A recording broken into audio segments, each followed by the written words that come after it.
ప్రతి అంశాన్ని రాజకీయం చేయడం ఏపీ శాసనమండలిలో ప్రతిపక్ష నేత బొత్స సత్యనారాయణకు అలవాటు. విజయనగరం జేఎన్టీయూ స్నాతకోత్సవ వేదికను విశాఖకు మార్చడంపై అభ్యంతరం వ్యక్తం చేస్తూ రాష్ట్ర గవర్నర్ అబ్దుల్ నజీర్కు బొత్స లేఖ రాయడంపై రాజకీయ రగడ జరుగుతోంది. గత ఎన్నికల్లో సొంత స్థానంలో ఓడిపోతే రాజకీయంగా ఆదుకున్న విశాఖ జిల్లా పట్ల వివక్ష చూపుతున్నారనే విమర్శలు వస్తున్నాయి. ఎమ్మెల్సీని చేసిన విశాఖ జిల్లాకిచ్చే రిటర్న్ గిఫ్ట్ ఇదేనా? కృతజ్ఞత లేదా అని ప్రశ్నిస్తున్నారు. బొత్సకు ప్రాంతీయ వివక్ష ఏంటని నిలదీసేవారు లేకపోలేదు. విజయనగరం జేఎన్టీయూ స్నాతకోత్సవ వేదిక మార్పు విషయంలో బొత్స లేఖ వ్యవహారంపై ఇన్సైడ్ స్టోరీ. ఏ చిన్న అంశం దొరికినా రాజకీయంగా రచ్చ చేయడంలో వైసీపీ నేతలు దిట్ట.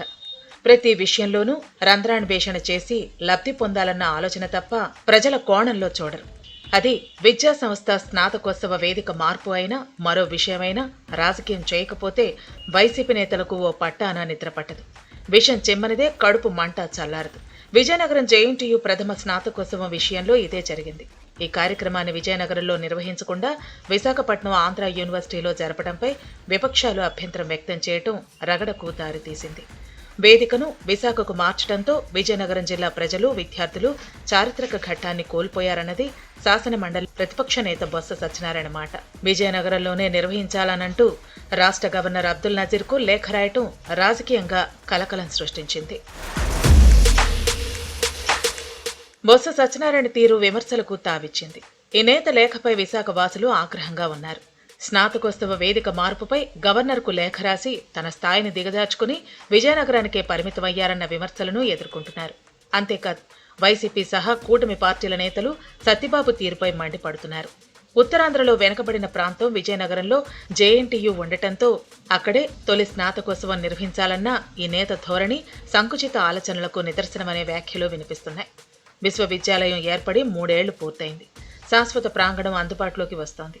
ఇంతలో తొందరపడి విశాఖలో స్నాతకోత్సవాన్ని నిర్వహించాల్సిన అవసరం ఏంటన్నది బొత్స ప్రశ్న. ఇది విజయనగరం ప్రజల గౌరవానికి భంగమన్నది బొత్స వాదన. వేదిక మార్పు నిర్ణయంపై జిల్లా ప్రజల్లో తీవ్ర అసంతృప్తి ఉందని, నిరసనలు వ్యక్తం అవుతున్నాయని లేఖ ద్వారా గవర్నర్ దృష్టికి తెచ్చారు.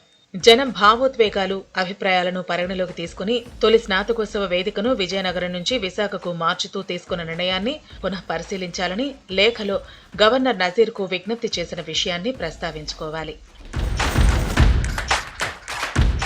అయితే సొంత జిల్లా విజయనగరంపై బొత్సకు ఎనలేని ప్రేమ ఉంది. ప్రజల తరపున మాట్లాడటం తప్పు కాదు. కానీ గత ఎన్నికల్లో సొంత జిల్లా బొత్సను ఆదరించలేదు. చీపురుపల్లి నుంచి పోటీ చేసి టీడీపీ అభ్యర్థి కిమిడి కళా వెంకట్రావు చేతిలో ఘోరంగా ఓడిపోయిన విషయాన్ని గుర్తుపెట్టుకోవాలి. దీంతో ఇక 5 ఏళ్ల పాటు చట్టసభల్లో అడుగు పెట్టలేవన్న బెంగతో ఉండేవారు. కానీ పొరుగున ఉన్న విశాఖపట్నం జిల్లా బొత్స సత్యనారాయణను ఆదరించి అక్కున చేర్చుకుంది. స్థానిక సంస్థల ఎమ్మెల్సీగా చేసి రాజకీయ భవిష్యత్తును అందించింది. ఏపీ శాసనమండలి ప్రతిపక్ష నేతగా కేబినెట్ ర్యాంకును దక్కేలా చేసింది. కష్టకాలంలో తనను రాజకీయంగా ఆదుకున్న విశాఖ జిల్లాకు బొత్స రుణం తీర్చుకోవాలి. కానీ ఇందుకు విరుద్ధంగా ప్రవర్తించడంపై విమర్శలు వెల్లువెత్తుతున్నాయి. విజయనగరం జేఎన్టీయూ తొలి స్నాతకోత్సవాన్ని విశాఖలో నిర్వహించడంపై అభ్యంతరం వ్యక్తం చేసిన బొత్స తీరుపై ఇక్కడి నేతలు మండిపడుతున్నారు. ఎమ్మెల్సీని చేసిన విశాఖ జిల్లాకు ఇచ్చిన రిటర్న్ గిఫ్ట్ ఇదా అని ప్రశ్నిస్తున్నారు. విశాఖ గడ్డ మీద నివాసం ఉంటూ జిల్లాపై విషం చిమ్మటం ఏంటన్న ఆగ్రహం వ్యక్తమవుతోంది. ఇది దిగజారుడు రాజకీయమని కోపంగా ఉన్నారు. ఉత్తరాంధ్రలోనే విజయనగరం, విశాఖ జిల్లాలో ఉన్నాయి. కార్యక్రమాన్ని ఈ ప్రాంతంలోనే నిర్వహిస్తున్నా అభ్యంతరం వ్యక్తం చేయటం వివక్షకు చూపటమే అవుతోందన్న విమర్శలు వస్తున్నాయి. క్లిష్ట సమయంలో తనను రాజకీయంగా ఆదుకున్న విశాఖను అవమానించారనే మాట వినిపిస్తోంది. జేఎన్టీయూ స్నాతకోత్సవాన్ని విజయనగరంలోనే నిర్వహించాలని బొత్స రాష్ట్ర గవర్నర్ నజీర్కు లేఖ రాసిన విశాఖపట్నంలోనే కార్యక్రమం జరిగింది. కానీ ఈ లేఖతో బొత్స ఒక్కసారిగా వైజాగ్ వాసుల దృష్టిలో విలన్గా మారిపోయారు. తన లెటర్తో ఇక్కడి ప్రజల మనోభావాలు దెబ్బతీశారని, తక్షణమే క్షమాపణ చెప్పాలని పార్టీలకు అతీతంగా ఇక్కడి నేతలతో పాటు ప్రజలు డిమాండ్ చేస్తున్నారు. మరికొందరైతే బొత్స అపాలజీ చెప్పకపోతే విశాఖ జిల్లా ఇచ్చిన ఎమ్మెల్సీ పదవికి రాజీనామా చేయాలని కోరుతున్నారు. మరి ఈ విషయంలో బొత్స ఎలా స్పందిస్తారో చూడాలి.